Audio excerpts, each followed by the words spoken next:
이제는 하다하다 이런 것까지 세계적인 인기를 끌고 있습니다. 정말 상상도 못했던 건데요. 때 아닌 더위가 전 세계를 휩쓰는 요즘, 어른들 말씀대로 가만히만 있으면 시원해진다가 딱인 곳인데요. 바로 대청마루입니다. 팬데믹으로 막혔던 하늘길이 열리며 서울은 물론이고 각 지자체 깊숙이 탐방하는 외국인들이 많아지는 상황인데요. 남산 올림픽 공간은 물론이고 민속촌까지 한옥이 마련된 곳이면 어김없이 있는 대청마루의 매력이 한국을 단영한 외국인들의 입소문을 통해 인터넷에서 뜨거운 관심을 받고 있다고 합니다. 그래서 내용을 좀 더 살펴보니 참 귀여웠습니다. 서울에 위치한 대학에 교환학생으로 왔던 프랑스 여대생은 파리에 살 때는 오랜 건물에는 에어컨을 설치하기 위해 지불해야 하는 비용이 너무 많아 선풍기밖에 쓰지 못해 괴로웠어요. 한국에 와서 대청마루를 경험했는데 신세계였어요.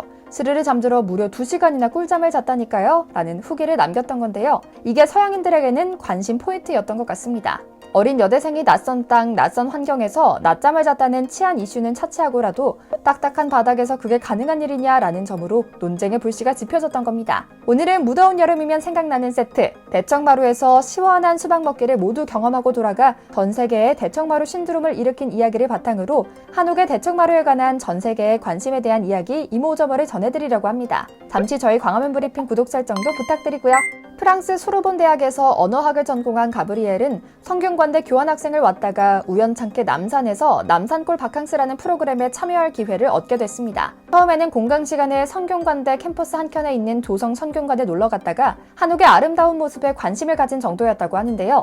남산 한옥마을 체험이 가능하다는 정보를 입수하고 교환학생 친구들과 함께 신청했던 겁니다. 물총 싸움, 수박 먹기, 민속놀이 등 다양한 놀이 요소를 즐긴 후 스케줄에 낮잠이 있어 대학생 친구들은 일동 당황했다고 합니다. 침대나 소파 외에 이렇게 딱딱한 바닥에서 자는 것은 가능하다고 생각지도 않았기 때문이었다고 하는데요. 당연할 겁니다. 아무리 주최 측에서 준비한 문화체험이라고는 하지만 처음엔 자신들을 놀리는 게 아닌가 싶을 정도였다니까 말이죠. 그런데 웬걸 기다란 죽부인이라는 물건을 주더니 그저 조용히 자리에 누워 안아보라고 합니다. 타고난 모험심과 한국 문화에 대한 친근함으로 주저없이 한국 교환학생을 선택했던 가브리엘은 의구심을 숨긴 채 자연스레 누웠고요. 그리고 게임 끝! 그렇게 2시간이 지났다고 합니다. 그녀는 이 내용을 한국 거주 경험을 나누는 글에서 가장 인상적인 기억이라 고백합니다. 무엇을 기대하든 한국에선 상상 이상의 경험을 할 수 있을 것이다. 수백 년 전에 지은 목조 건물이 과학적이라고 누가 기대나 했겠는가? 아름다운데 기능적으로도 완벽하다는 점, 바로 이게 요즘 내가 한국이라는 나라 자체에 느끼는 감정이다 라고요. 이 담담한 경험담은 앞서 말씀드린 대로 히트를 칩니다. 안 그래도 최근에 한옥을 수출해 프랑스, 미국 등 서양 국가 곳곳에 설치하는 사업이 차곡차곡 전개될 정도로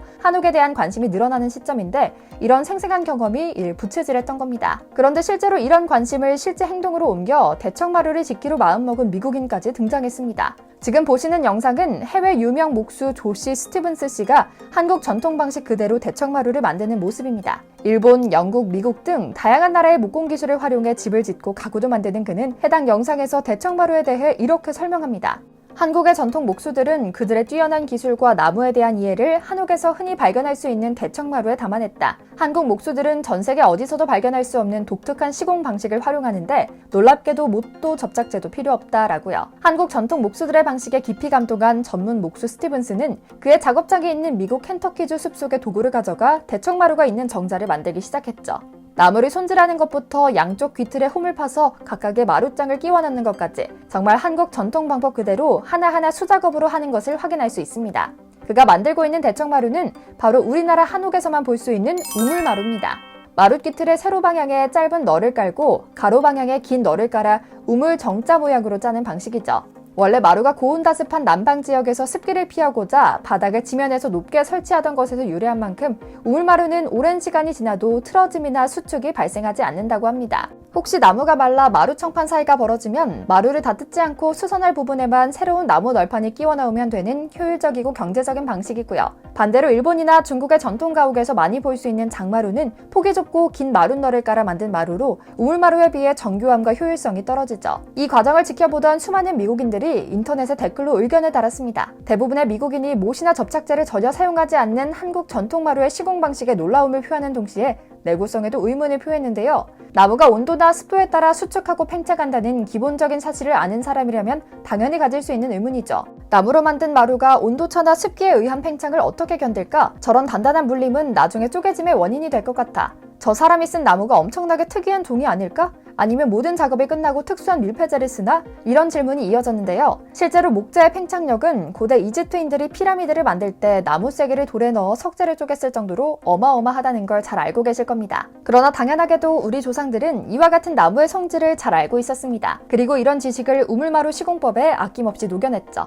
우리 조상들은 팽창과 수축에 의한 나무의 뒤틀림을 방지하기 위해 목재를 얇게 깎아내거나 못질을 하는 대신 장선에 따라낸 홈을 통해 맞물리게 했으며 일부러 작은 틈을 두기도 했습니다. 또한 환경 영향력을 줄이기 위해 목재를 가능한 한 크고 넓게 사용했고요. 여기에 한국의 사계절이 온도차가 심하기 때문에 나무의 수축과 팽창을 고려해 목재 건물에 금속이 배제되었으며 이렇게 만든 대청마루는 100년 이상 유지될 것이라는 한국인의 댓글도 달렸는데요. 실제로 우물마루를 시공해본 경험이 있는 듯한 다른 한국인은 한국에서는 몇 개월 후에 수축을 보완하기 위해 목재를 사용해 틈을 메우며 영상에서 사용된 나무는 한국 소나무와 유사해 보인다. 오늘날 한국의 젊은 세대가 전통에 대한 지식이 부족한 것 같아 걱정되지만 먼 해외에서 이처럼 아름다운 도전을 해준 것에 감사를 표한다는 감상과 조언을 덧붙였죠. 한옥에 숨겨진 우리 선조의 지혜, 알면 알수록 신기하다는 생각이 드는데요. 전 세계에서 가장 과학적인 전통 가옥이라는 찬사가 과언이 아닐 정도로 한옥은 기후와 햇빛, 사람의 마음마저 사려 깊게 고려해 지어진 집입니다. 사계절이 뚜렷한 한반도에는 난방과 냉방 모두 뛰어난 집이 필요했습니다. 고민 끝에 만들어진 구조물이 여름에는 시원한 대청마루고 겨울은 뜨끈뜨끈한 구들과 아랫목이었죠. 에어컨과 선풍기가 없던 시절에도 무더위를 이겨낼 수 있었던 건 한옥이 바람길을 적극적으로 활용하는 구조였기 때문이었는데요. 방과 방 사이를 연결하는 통로이자 바람의 길목 역할을 하는 것이 바로 대청마루입니다. 상상 이상으로 빠른 더위가 기승을 부리는 요즘 시원한 대청마루가 그리워지는데요. 어릴 적 한옥으로 지어진 제 고향집에는 더운 여름철에도 잠이 잘 오는 대청마루가 있었습니다. 아무리 더운 대낮이라도 목침을 베고 누운 채 바람까지 솔솔 불어주면 언제 잠이 드는지도 모를 정도로 시원한 곳이었죠. 안타깝게도 이런 대청마루를 요즘은 참 구경하기가 어렵습니다. 사방이 꽉 막힌 성냥갑 같은 아파트가 대표적인 주거 공간으로 자리를 잡으며 대청으로 대표되는 한옥은 비효율적이라는 오명과 함께 대부분이 사라져버렸기 때문이죠. 그러던 한옥이 서양인들의 관심을 시작으로 다시 주목받기 시작했습니다. 집안 곳곳에 숨겨진 우리는 불편하다며 외면한 선조들의 지혜를 오히려 첨단 과학기술이 재조명하며 한옥에 대한 고정관념을 하나씩 벗겨주고 있는 겁니다. 대청마루는 방과 방 사이를 연결하는 통로이자 바람의 길목입니다. 방과 방 사이에 사람을 이어주는 화합의 장입니다. 에어컨과 선풍기가 없던 시절에도 우리 조상은 대청마루에서 여름 무더위를 너끈히 이겨냈습니다. 특히 마룻바닥의 널빤지 틈으로 마루 밑에 찬 공기가 올라와 여름철에도 바닥은 항상 시원함을 유지했죠. 더욱 놀라운 것은 이런 엄청난 건축물이 흙과 돌, 나무, 종이로 만들어졌으며 못이나 쇠로 만든 연결 부재를 거의 하나도 사용하지 않고 지어졌다는 점입니다. 바로 이런 한국 건축의 지혜, 그야말로 완벽에 가까운 건축물 한옥이 세계인에게 사랑받으며 그 가치를 반영한 신개념 주거 환경의 토대로 자리 잡길 기원하며 오늘 영상 마치겠습니다. 저희 광화문 브리핑 구독, 좋아요도 부탁드리고요. 시청해주셔서 감사합니다.